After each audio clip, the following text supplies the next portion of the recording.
Bon, monsieur le ministre, il y a un autre sujet d'actualité qui préoccupe les Congolais. C'est ce rapport que vient de publier le Parlement européen, apparemment aux allures d'injonction, qui vous demande d'abord de faire relaxer les deux activistes des droits de l'homme, du mouvement Filimbi. Vous dites quoi, monsieur le ministre? Cette résolution nous a beaucoup étonnés. D'abord, elle s'adresse au gouvernement, qui est l'exécutif de ce pays. On nous demande à nous de violer notre constitution.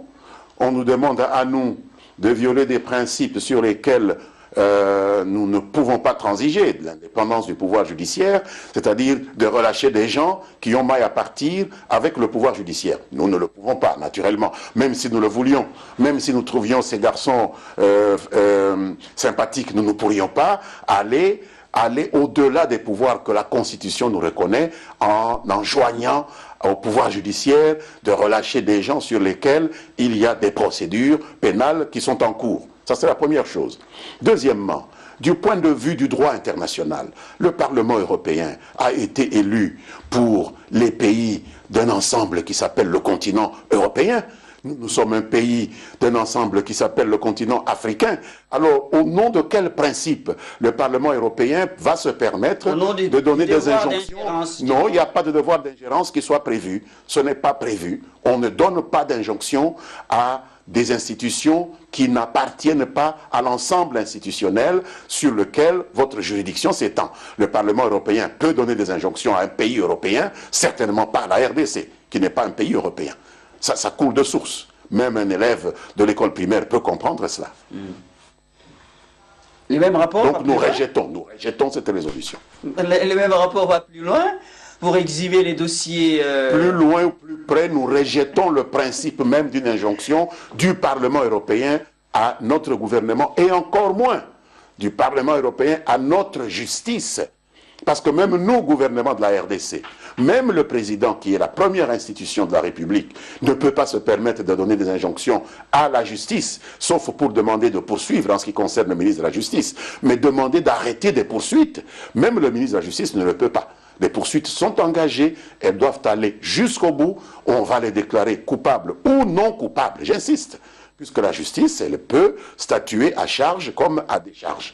Il faut donc, si le Parlement européen veut aider ces jeunes gens, les aider avec des avocats pour faire valoir leurs arguments, mais venir faire des injonctions à notre justice, même nous, gouvernement, nous n'avons pas le droit de le faire. A fortiori, un Parlement qui est extranational, qui ne peut pas nous donner des injonctions à nous, nous qui ne pouvons pas donner d'injonctions à la justice, vous comprenez que nous sommes dans une situation totalement inacceptable, irrationnelle, qui est une immixtion, une ingérence que les relations entre États ne permettent pas. Moi j'ai entendu dire déjà, mais écoutez, le gouvernement de la République oublie que nous sommes à l'ère de la mondialisation. Hein. Non, ça ne va pas jusque-là. C'est des gens qui ne savent même pas ce que c'est la mondialisation.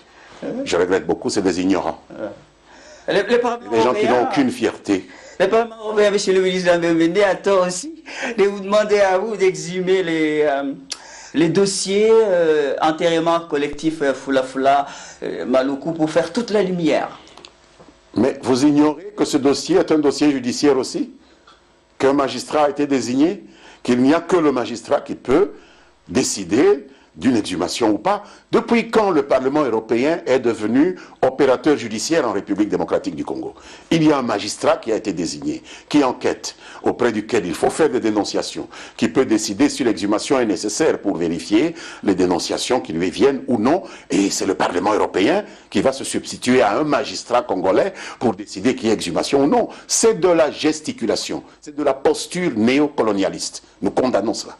Monsieur le ministre, il y a un membre de l'UDPS qui vous a cité nommément, hein, Lambert Mende Malanga, parlant de vous, s'agissant de la question des souverainetés, que nous, la République démocratique du Congo, nous n'en avons pas les moyens de lutter contre l'impérialisme. Il parlait de vous. Alors j'ai pitié de lui. Ah bon? C'est tout Comment ce que je peux ça? dire. J'ai pitié de lui. C'est un homme qui vit sans être un homme. Nous n'avons pas les moyens. C'est un homme qui Face à vit l'impérialisme. sans être un homme. Puisque C'est même... un aveu d'impuissance. Oui, puisque mon fils, même mon fils qui dépend de moi, dont je paye les études, peut me dire sur certaines questions, et papa, je ne veux pas épouser cette fille, et moi je dois respecter son point de vue. A fortiori un État. Alors quelqu'un qui dit que nous n'avons pas les moyens de la souveraineté, donc d'autres États peuvent nous gérer, il faut avoir pitié de lui. Il ne sait même pas de quoi il parle. Il dit que c'est la notion de la souveraineté relative. Ce n'est pas le point de vue de notre peuple. Vous répondez quoi? Ce n'est pas le point de vue de notre peuple. Sinon, Lumumba n'aurait pas été élu en 1960 avec cette position qu'il avait prise. Le peuple a donné ses suffrages à Patrice Lumumba, qui était souverainotiste. On n'a pas donné les suffrages à quelqu'un qui est allé dire « continuons à dépendre des Belges ». Donc, c'est déjà trahir l'idéal pour lequel la population s'est décidée déjà en 1960. Sinon, Joseph Kabila n'aurait pas été élu parce que c'est un souverainotiste. Alors bon, lui qui est de l'opposition, de quoi parle-t-il? Nous savons ce que notre peuple attend de nous, parce que notre peuple nous a confié un mandat, et dans ce mandat-là, il y a la défense de notre souveraineté par rapport à qui que ce soit, quels que soient les moyens qui sont les nôtres et quelles que soient les relations que nous avons avec eux. La coopération internationale ne peut en aucune façon constituer une justification à des ingérences dans les affaires qui relèvent de la politique intérieure. Il y a des affaires qui font partie du domaine de la coopération et il y a des affaires de politique intérieure. Et il faut remercier le Seigneur que le pays ne soit pas entre des mains de gens de cette nature-là. Sinon, il y a longtemps qu'on nous aurait enterrés, vivants. Quelle est la réaction du gouvernement face à la réaction de l'organisation des droits de l'homme, de l'ONG, des défenses des droits de l'homme national, en l'occurrence ici la voix des sans-voix, qui applaudit des mains ce rapport du Parlement européen et félicite même et salue ces rapports? Vous dites quoi? Je n'ai pas apprécié ou à ne pas apprécier une ONG congolaise. Je constate simplement que leurs connaissances du droit international sont singulièrement limitées, et puis c'est tout. Il faut qu'ils puissent s'élever un peu dans la connaissance des conventions de Vienne pour savoir s'il y a un droit du Parlement européen à nous adresser de telles remontrances. Apparemment non. Donc je peux les renvoyer simplement à leurs études. Lorsqu'ils ajoutent, voilà, effectivement... Je les renvoie à leurs études. C'est tout. Il y a des prisonniers politiques, il y a... Ce n'est pas parce qu'un homme politique est poursuivi pour des délits de droit commun qu'il est prisonnier politique. Il y a une définition. Encore une fois, il faut rentrer aux études. Il faut avoir des définitions correctes. J'ai fait un peu de droit.